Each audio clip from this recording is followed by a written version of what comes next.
mowing and wait until June to start mowing. And we'll talk a little bit about what that means exactly, because there are different ways you can get involved. But it's really exciting for us because Mow May gives you the opportunity to, first of all, discover beautiful surprises. When you don't mow, flowers come out and you see wildlife emerging that you might not have seen if you were mowing through May. It's an amazing way to support pollinators. It creates a wildlife haven. It increases ecosystem resilience. So as we're thinking about climate change and dealing with things like the drought last summer, ecosystem resilience becomes more and more important, an ecosystem that can handle those kinds of changes with the climate. And it can store more carbon in the soil, which is also really important in terms of climate change, because it's taking some of that carbon out of the atmosphere and putting it in the soil. So, when we think about discovering beautiful surprises, I wanted to start just with my own family's experience. We did Mow May last summer, and this is a video where you'll get to see what my yard looked like. This is the end of May. So the grass is long, and we thought it was really pretty, actually. When the wind was blowing, you could see it sort of waving like a sea of grass. And then you can kind of see off in the distance, there's all these yellow flowers that popped up that are in the mustard family that were, I thought, really beautiful. So it was called bitter wintercress. And then already right now we're seeing a lot of this Siberian squill coming up in our yard that we didn't have last year. So we have these new flowers that maybe having done Mow May last year gave the opportunity to emerge. I'm not sure. Neither is native, but I've already seen bumblebees going around the Siberian squill. So they're still providing a nice source of nectar for pollinators, and they're beautiful. And it was really fun with little kids to discover these surprises coming up. Another thing that I just wanted to point out is that my favorite part of where we live is the part that's not lawn. This was already here when we just moved in less than 2 years ago, and this was already here. And this is mostly natives, a lot of ferns and camphor weed, and I think that that's really beautiful, and that definitely is great for supporting wildlife and pollinators and storing carbon. Our family had so much fun doing Mow May. We thought it was so neat that we kind of experimented, and we said, oh, what happens if we don't mow as often? And what happens if we leave a couple areas unmown? And these are 3 natives that came up in our yard towards the end of the year, and it was a drought last summer, and they did really well. And we had these beautiful patches of black-eyed Susan and yarrow and this annual fleabane all over the unmown area of our lawn. So that was really cool. And this is a patch that we just let go wild. And this is around September. And it might be too wild for some people. Different people have different ideas of what's beautiful, but to me, this is really beautiful. This is this wilderness and more natural look I really liked. So other families around town participated last year too. This is the Wang family, had these beautiful little wildflowers that came up in their lawn. The Gingrich family had violets coming up in May. This is an amazing picture that looks like it's something off the internet, but is something that Bryn took from their yard. And they kept going through the summer too. And you can see that they have taller grass, and with the drought, it did turn more brown. And you know, sometimes it is more grassy, but even just grass, I know people I've talked to, sometimes that really supports things like fireflies. It's still providing an important habitat, even if there aren't flowers for the butterflies and bees.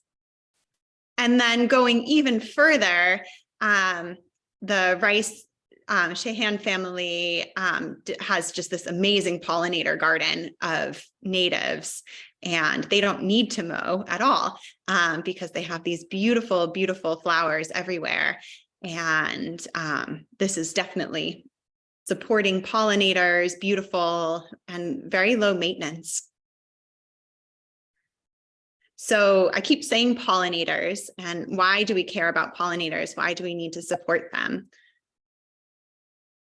Pollinators, when I say pollinators, we're talking about things like hummingbirds, moths and butterflies, flies, beetles, bees and wasps. And I didn't even know until I started putting this together that there are 365 species of bee just in Massachusetts. And most of them are these solitary native bees. They're not like honeybees. And they tend to be very gentle bees. Some of them, you wouldn't even think it was a bee looking at them. They can be different colors, and they are really important pollinators. So they give us flowers and food. About 1 in 3 bites of food you eat is around because it was pollinated by a pollinator. And more than 2/3 of flowering plants, especially the native plants we have around here, need pollinators. And unfortunately, pollinators do really need our help, both locally and globally. They're declining because of climate change and habitat loss, disease, pesticides, and herbicides. So Mow May is our chance to help them and really make a difference. So by delaying mowing, the reason that we're thinking about May is that that's a time when there aren't as many flowers out. And so they really need a nectar source and a habitat. And delaying that mowing for a month can make a huge difference in helping support pollinators. It also creates a wildlife haven. So everything in ecosystems is interconnected.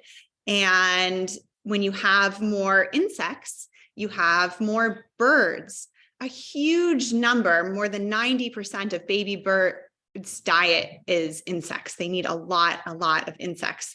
And a lot of migratory birds are coming back in May, and they're looking for food. And so it's really helpful to have these habitats that are supporting insects and then supporting birds and other wildlife.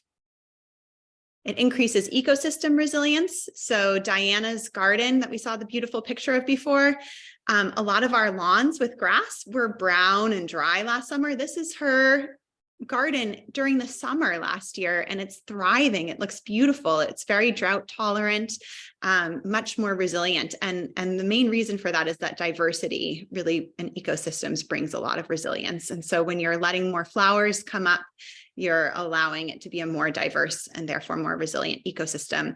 And a lot of these flowers and plants also have deeper roots, which also bring more resilience. It can reach deeper water and be more tolerant to drought. And then it also stores more carbon in soil.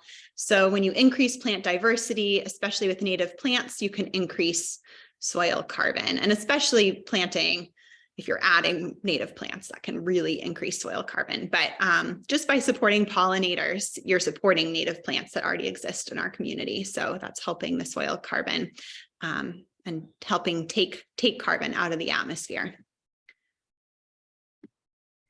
So there are lots of great reasons to do Mow May, and hopefully we've sort of convinced you to at least consider it for this year. And so with that in mind, I want to talk a little bit about how to do Mow May. And at the end, we're going to have plenty of time for questions. So you can ask any questions you might have, but these are just some tips that we put together.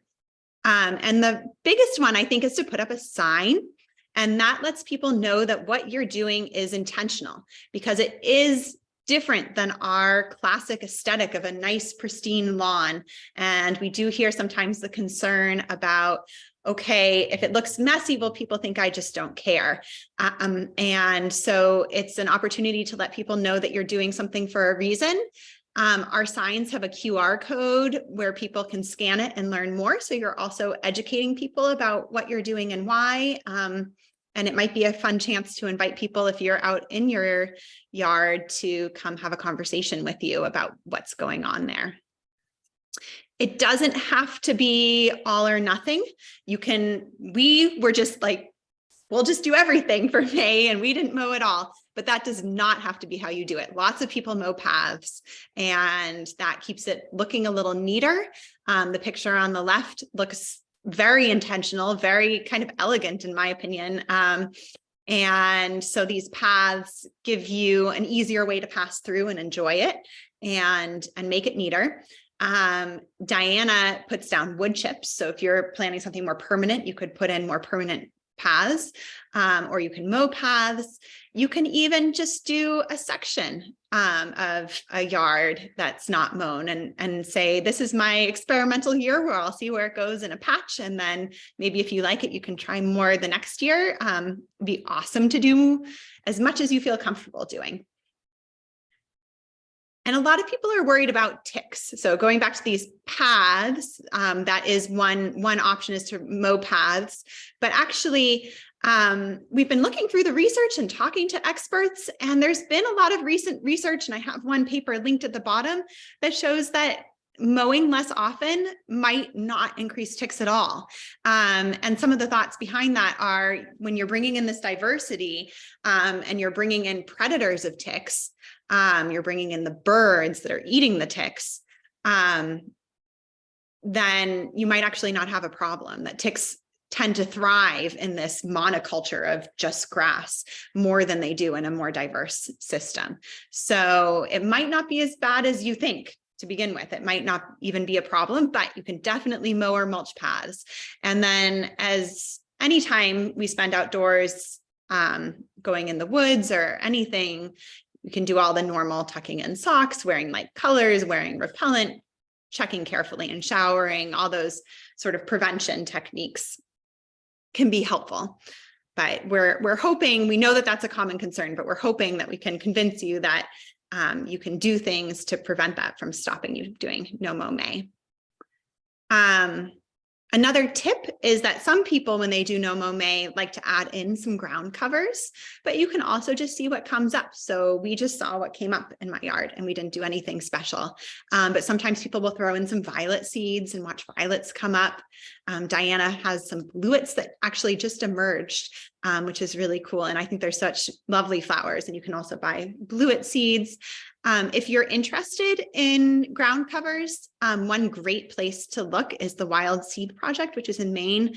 If you go to their website, they have a whole page, and they even have a book on ground covers to promote biodiversity. And they have things like strawberries and ferns and wild ginger, with this idea that maybe we can be moving away from grass and have these other alternative ground covers in sections of yards and other open spaces.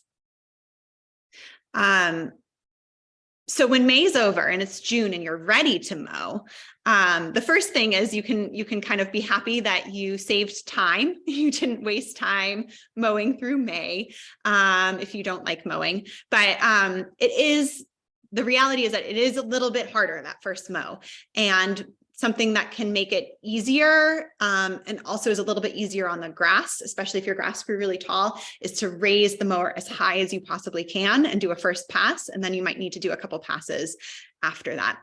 But starting, if you can start at 4 inches, or if your mower could even go higher than 4 inches, the grass will probably be a little happier, and it'll be a little easier on the lawnmower. And if you use a landscaper, if you're able to reach out now, that would be awesome, because it's probably good to give them a little bit of a heads up that you're doing no mow May. It is a global movement, so some landscapers may have already heard of it. And if they haven't, feel free to point them to our material to teach them some more about it. And then it's good to come up with a plan for the first mowing. So letting them know too that you might want to mow in stages and mow high for the first mow.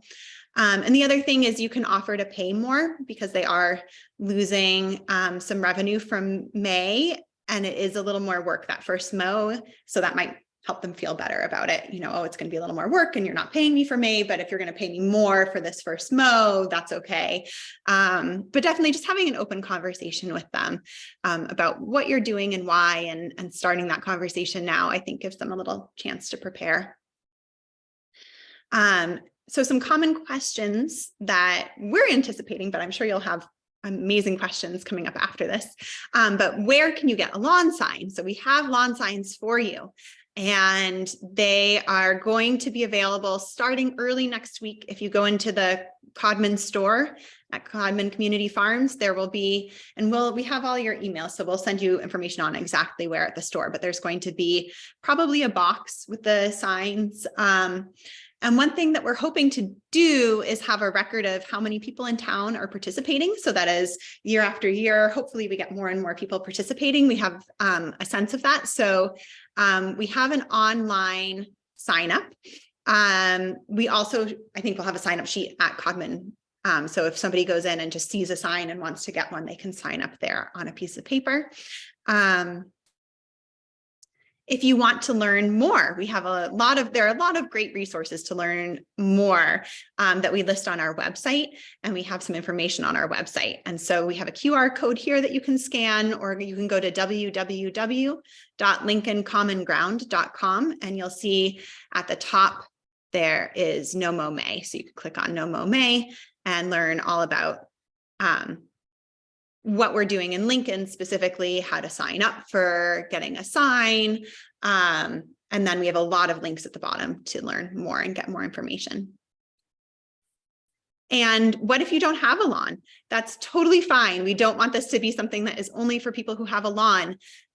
So one thing that you can do is you can support any efforts you hear about, which maybe will be in Lincoln next year, trying to get more municipal land, converting to doing some Mow May in areas. If you have access to any outdoor space, a little patio or a front step or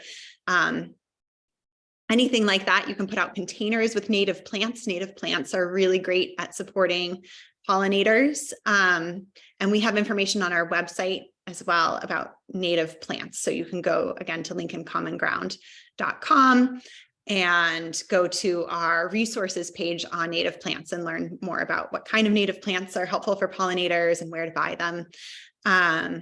You can also help with planting native pollinator pathways in your community. So the Lincoln Land Conservation Trust has been doing this amazing job with the pollinator pathways, along with Conservation Commission, and you could get in touch with Lincoln Land Conservation Trust, Conservation Commission, Lincoln Common Ground, and all of us would be thrilled to tell you more ways that you can get involved in establishing pollinator pathways in Lincoln. And if you're not quite ready to make the full plunge, I know, we just went all in, and there are so many ways to get involved. You can, anything you do really helps. Pollinators really, really need our help, and it's fun. And you can just leave a little section unmown. You can try mowing less frequently.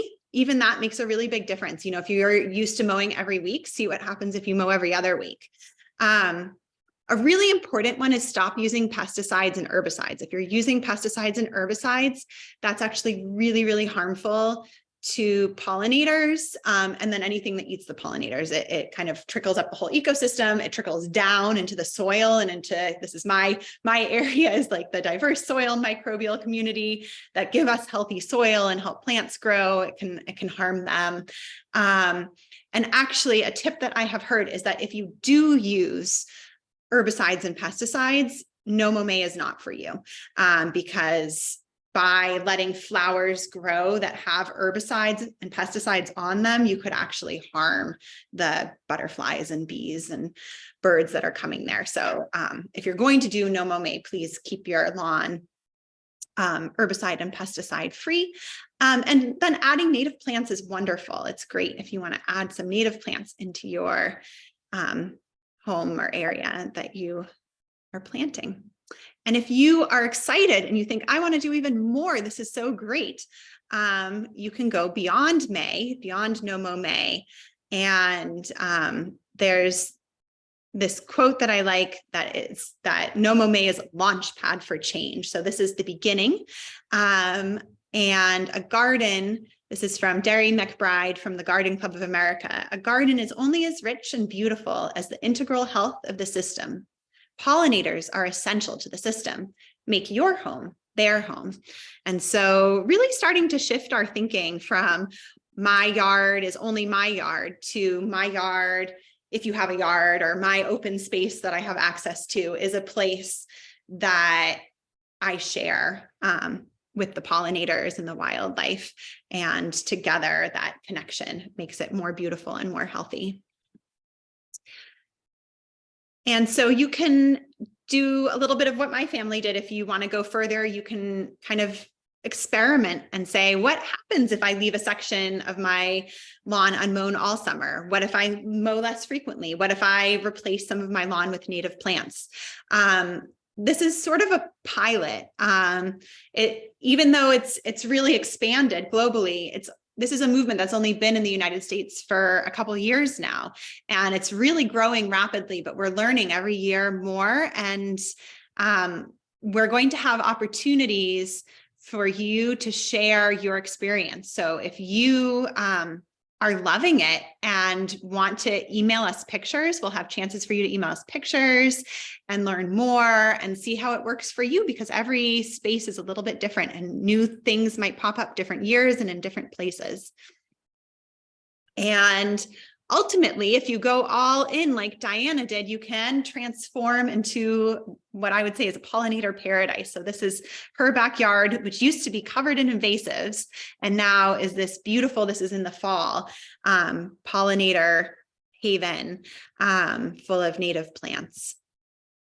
And we have a whole gardening for a changing climate series of events going on. So if you want to do more and learn more, some things coming up are Diana's going to be talking about making a pocket pollinator meadow, so a small pollinator meadow on Zoom on Tuesday, April 25th. At Codman Community Farms, there's going to be an in-person workshop on sheet mulching on Saturday, April 29th. And then we're going to have 2 eco garden tours, one of Diana's garden called Biodiversity in Bloom on Sunday, May 7th at 2 from 2 to 4. And then one at Robin Wilkerson's garden, which is going to be on insect friendly gardens on Sunday, June 4th from 2 to 4. And all of these are going to be listed. Some of them aren't up yet, but they will all be listed and available for sign up on Lincoln Land Conservation Trust website, Codman Community Farms website, and Lincoln Common Grounds website. So you can go to any of our websites and learn more. All right, so that is all I have to say, and I would love to get questions. And Bryn is going to talk a little bit about how you can ask questions now. Thank you so much for listening. Thank you. Oh, Rachel, and one more thing, sorry, I wanted to say really quickly, is just that you are now the Lincolnites who know what's going on with Mow May. So also, if people ask you about it, please feel free to point them to us or tell them what you've learned tonight, because this is a newer thing for Lincoln. And so we'd love for you to be the experts now and go out and share with your neighbors what you learned tonight. That's wonderful, Rachel. I'm so excited to start not mowing. We've locked the mower in the shed for the next 2 months. So before we get going, I did want to let everyone know that we have allowed you to unmute yourself now. So if you have a question you'd like to ask in person, you can use the raise hand feature, which is under reactions at the bottom of your Zoom screen, and Rachel will call on you with your hand raised. And so Roy is going to be our trial run for that. Thanks. Yeah, terrific talk, Rachel. I really appreciate that. I have ajuga, I guess it's called bugleweed or carpet bugleweed, and frankly, I don't care for it in my grass. I wonder what you recommend. Is it native, invasive? Is it feasible to pull it if it's not good? How can I come to appreciate it if it's worth appreciating it? And does it feed pollinators or anything? Thank you. Could you say the name of it one more time? Oh, ajuga, also called carpet bugleweed or simply bugleweed by some people. I'm not familiar with it. I don't know. Robin, do you know it? Yes, it's not native, but it is a good pollinator plant. A lot of people see it as a weed. It's been around forever. It does get into lawns and it can replace grass, and I think it looks just fine. So it's really a question, if you really don't like it, then you should probably take it out and maybe seed in some violets or something like that. But it's ajuga. Yep. It used to be used a lot as a ground cover. I see. All right. Well, thanks very much for that. Thank you. Yeah, I'm learning from Robin and other members of Lincoln Common Ground and LLCT about native plants. I'm a microbiologist, and I've gotten so excited about learning about native plants. I often use the Seek app if anybody wants to identify things. It does a nice job of saying if something's invasive, introduced, or native. That was a great question. Thank you. I see Gus Brown, you have your hand raised. Yes, thank you. I'm sorry, I was actually fixing the potting shed door when you all started. I came late. This is our first time thinking about this. We've got a sort of half an acre backyard that we're going to mow a path through to go out to the field. In the month of May, kind of by June 1st, I realize it changes based on the weather, but for people who have done that, what is their experience with how much grass has grown between the 1st of May and the 31st of May? That's a great question. And it's funny, we were just talking about that earlier today. And Lincoln has, like most places, different microclimates. And some of us had very little growth. Some people had, their grass was between 3 and 5 inches. And others had it much taller, more like 10 plus inches in some sections. So there's a little bit of, like I said, this is a pilot, sort of seeing how it goes. I think more people had it on the shorter end. I've heard more stories of the Midwest having people concerned about it getting really, really tall out there. But if you have a spot that's really ideal for grass to grow, it might get taller. And I think that's where also it can be sort of at your discretion. If it's gotten really tall and you're thinking my mower can't handle this, and it's halfway through May, then you did great. You waited a little longer than usual. We want this to be something that we don't want you to hate it and say, I'm never doing anything like this again. We want you to do it to the extent that it still feels right to you. So you can you're not off the no mow May list if you had to mow a little earlier than June 1st. So you can kind of watch it and see how it goes. And probably every year is going to be a little different too, depending on, my guess is because we have had a drier winter and a drier spring, probably won't see crazy growth, but if you do, and you're ready to mow a little early, that's okay. Does that help? Absolutely, that's great. We're going to actually leave our front yard on the street, being maintained as always, but with organic fertilizers. And it's in the back of the house. We'll see what happens. Did you ever see the movie The Day of the Triffids? Remember those giant 6-foot tall plants that came and ate people? If we have that effect in the backyard, first, we won't be on a next Zoom because we'll have been eaten by the plants, but I think that we'll probably do pretty well, seeing how far we get. Thank you very much. This has been wonderfully informative. Great, thank you. I see Nina Danforth. Oh, yes. Thank you so much for doing this. It's just very exciting. I've been trying to do a no mow May for a couple of years now. And I just wanted to comment on a couple things. One is that I was lucky enough, I think Lynn Smith is here too, to go down to Mexico and see the overwintering of the monarch butterflies in the mountains of Michoacan. And it was very exciting, but lots of learning to do about those monarchs. You think you know what the general scope is, but most of us are so lucky if we even see one these days. But they need to tank up on their way back. The last generation has to really get a lot of nectar. So I've been working on trying to increase asters for the fall. And you don't even see them. That's the thing. That's why no mow May is so important, because they need to be allowed to come popping up.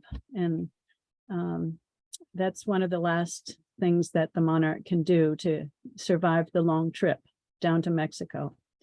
And the other point I want to make is I think it's not out of our realm of possibility to try to get our towns to listen to this argument. There's so many places around our towns that are mowed constantly. And I think you made a great point about economics. So there's some people that need to be doing that every week to be paid. So what does the boss do if he can't mow if he can't tell his employees to mow every week. So I just think it's something that we all need to think about. How do we get our towns to cooperate with this effort? And maybe a good thing to do would be to put the same people who would otherwise be mowing, put them onto tree watering and tree pruning in our town parks and around our town buildings, because that would certainly be a great contribution. What I see is that even under the oak trees in Weston, where I live, the town's oak trees are being blown with blowers. And so they're not even, not only are they deprived of the leaves underneath the oak trees, but they're being deprived of the acorns. So that's a huge, huge problem to have these blowers in use all the time. So thank you for listening to that. And thanks. I'm going to go get one of those signs right away. Thanks. Thank you so much. Those are all wonderful points. And I think we're definitely linking common ground, thinking about what can we do at a broader, more town-wide scale next year. So we welcome everyone's ideas, and those are wonderful ideas. And I think definitely thinking about maybe creative ways to support landscapers is another really important thing to be thinking about. Yeah, Lynn Smith, I see you have your hand raised. Yes. Okay, so I'm a convert, but I don't know enough yet. But thanks to Robin, I am starting an experimental pollinator garden in the midst of my grassy lawn, which was just a pasture. I've put nothing on it for years, and I cut it high every 2 weeks, 3 weeks. Last summer a month would go by thanks to the drought. So I'm really excited to see what comes up. I know I have a lot of violets, so I'm thrilled. Here's my question. I have next to Trapelo Road woodlands that were disturbed 40 years ago when whoever built this house built it. And it is filled with bittersweet and garlic mustard. And I don't want to go off on a tangent. It has ruined every spring for me for about 20 years. Robin said, why don't you just weed whack the garlic mustard? So I had a couple of people come, and Robin, you'll be glad to know, they said, okay, we're going to weed whack and we're going to mow. So here I am. I'm no Mow May on the grass, but down in the invasive filled woodlands, we actually visited Robin's garden, and they said, oh, okay, we're going to make it like that. We're going to have a windbreak and we're going to kind of mow. So am I doing the wrong thing again? I'm not going to mow the grass, but there is nothing in that woodland, trust me, except trees that are going to die because of garlic mustard and bittersweet.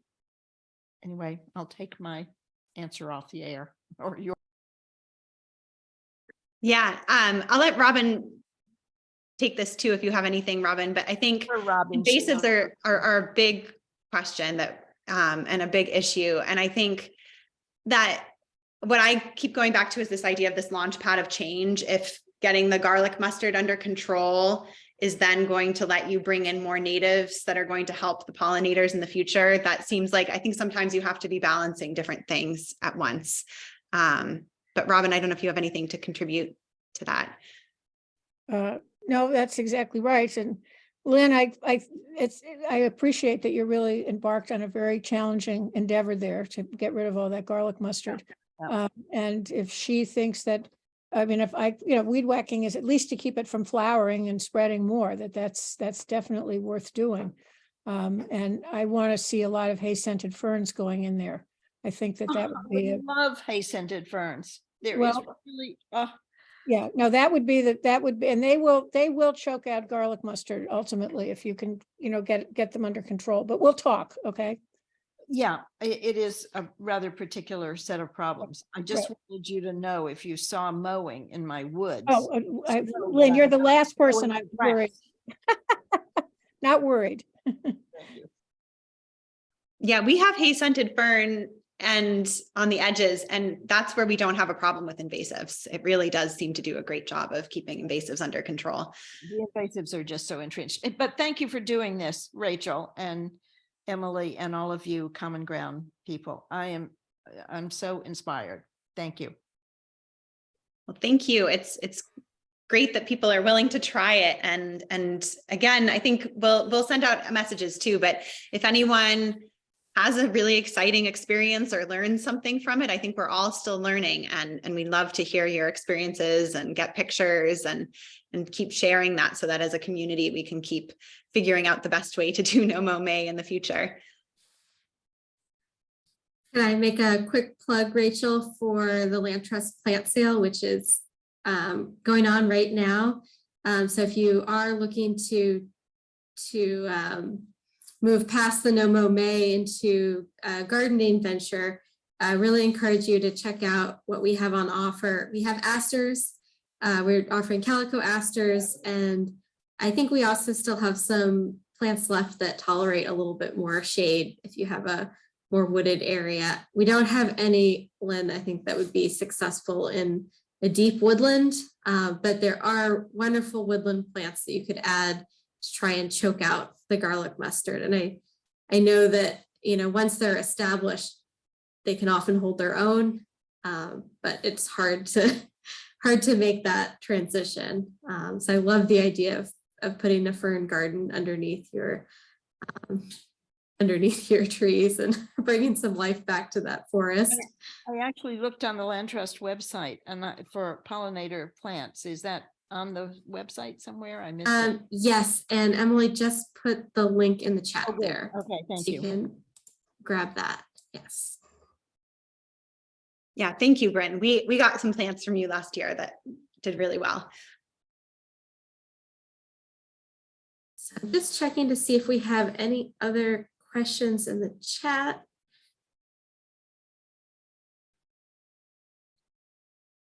If someone, Robin suggested self-heal, prunella as an alternative to bugleweed, and I agree. Prunella is a wonderful native ground cover that we've been really recommending from the Land Trust. So if you want to pull up your ajuga and replace it with violets and prunella, it's an outstanding idea.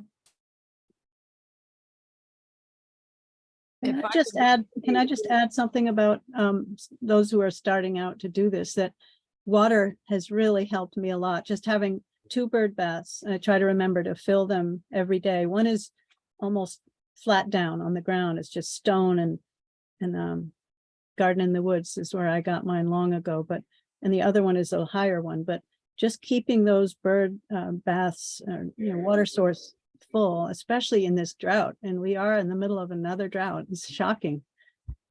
Never seen an April so dry. Thanks. That's a great suggestion. Make sure to clean out your bird baths every week or so they don't breed mosquitoes. And you can also, I believe, use a sort of diluted bleach solution to disinfect them every once in a while. I know it sounds awful, but there is avian flu going around. So doing that every once in a while will help make sure that it's not spreading from birds that are coming to use the bird bath. But yeah, running water and a water source in your garden is an amazing wildlife draw. And I can make a plug for the bergamot lavender. It chased out everything else. So that's why I'm going to have a pollinator garden. It was 5 feet tall. So all summer it kept growing and growing. And finally I had this gorgeous purple blossom. I probably shouldn't move it, but I already have a garden that it took over. So I'm excited about having it in a better place. So buy bergamot lavender if you want tall.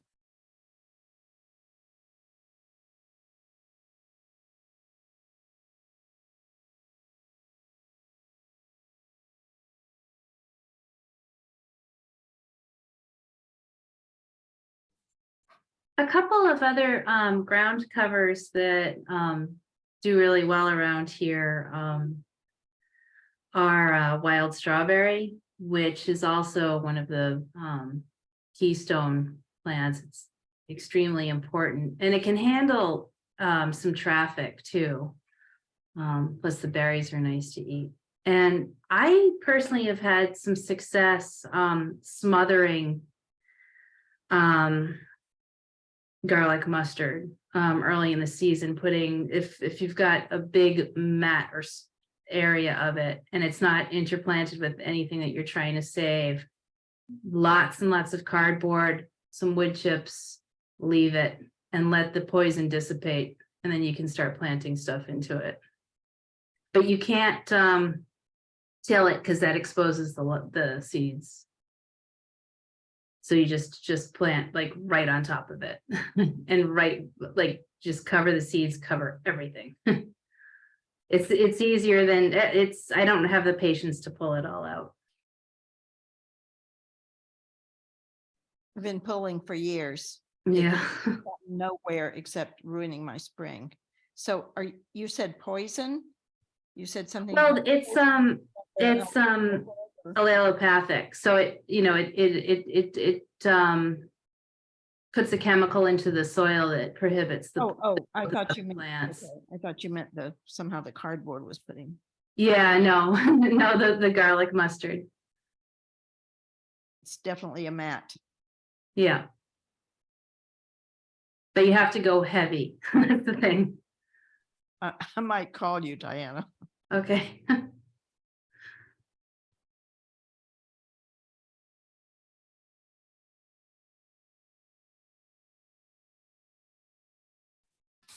I love the sharing of knowledge. Anyone else have an experience or to share or a question that they have about Mow May? Should we get a show of hands? Who's gonna take the commitment? I'm going to. I filled out the Google form earlier today to make sure it was working.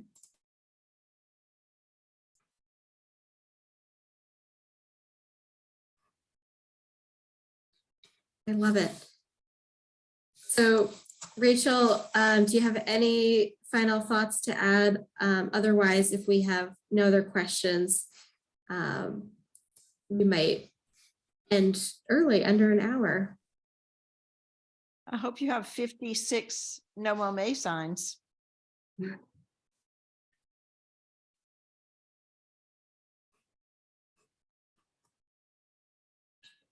Yeah, if you ever end up at Codman looking for a sign, they won't be there till early next week, but if you ever end up at Codman looking for a sign and they're not there, email us and we'll make sure to get more, but we'll try to check on it too. And also, I should have said that Robin Wilkerson and maybe some other Lincoln Common Ground people will be at the transfer station on Saturday, April 22nd from 9 to 11. And we'll also have signs and we'll be available to answer any other questions.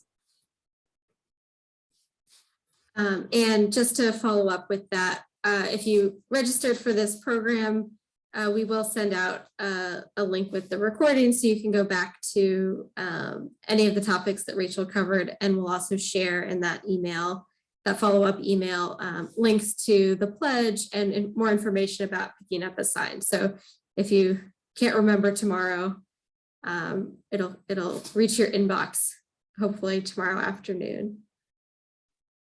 Bren, if we do have another minute. Sure, go ahead. We're mowing at Pierce Park, and I assume Pierce Park as a wonderful, family gathering. A lot of it has to be mowed, but it hurts to see it knowing what's going on and how beautiful that might become.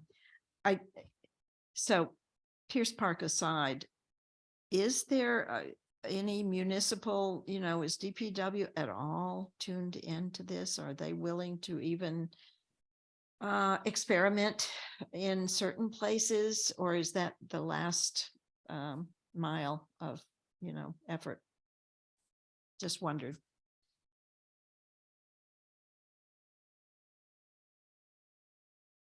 Bren or Rachel or Robin, whoever might know. Yeah, I know Lincoln Common Ground, it's on our to-do list is to make that connection and see how far we can get. But this year, we haven't done that yet. We're hoping next year that we might be able to make a connection with DPW and have that conversation. And if you have ideas about doing that, and want to get involved with that too, that would be great, because I think that that is our sort of hope, is that maybe Pierce Park is something we've talked about too, you know, could there be around the edges, could it be allowed to grow, and could some natives be put in, things like that. Experimental. And so, yeah, definitely something we're thinking about, would love more input on, but I think this year it's probably just going to be happening on private land. But other places, I mean, it's happening on the Greenway in Boston. So there are libraries around the country that have done it. So it's not like Lincoln would be the first. I think there are good examples of other municipal areas that have done it. Well, even just an experimental section of someplace as prominent as Pierce Park would be kind of good. I mean, you know, even people having weddings there could say, oh, look what they're, anyway, just a thought. And I Someday. think to that point, Lynn, the more Lincolnites who participate in this private effort and, you know, reach out to the town as part of a desire to see that, the more they'll listen, the stronger the interest from the residents of town. Grassroots. No pun. Definitely keep talking about it with your select board and, you know, and your DPW and your tree warden.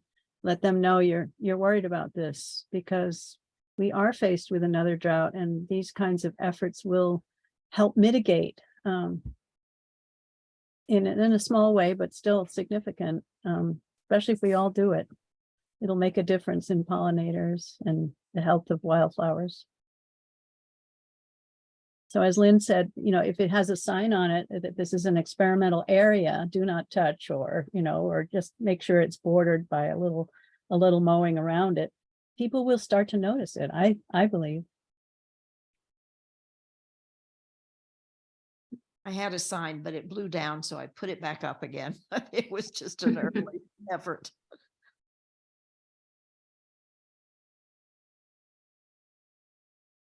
Any other comments or questions?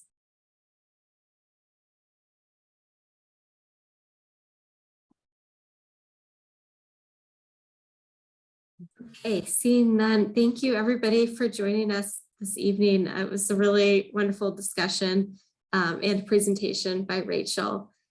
So we look forward to, in the next 2 months, hearing your stories and seeing your pictures of unmown lawns all throughout Lincoln, and if you're not from Lincoln, wherever you are from. So thank you everybody, and have a wonderful evening.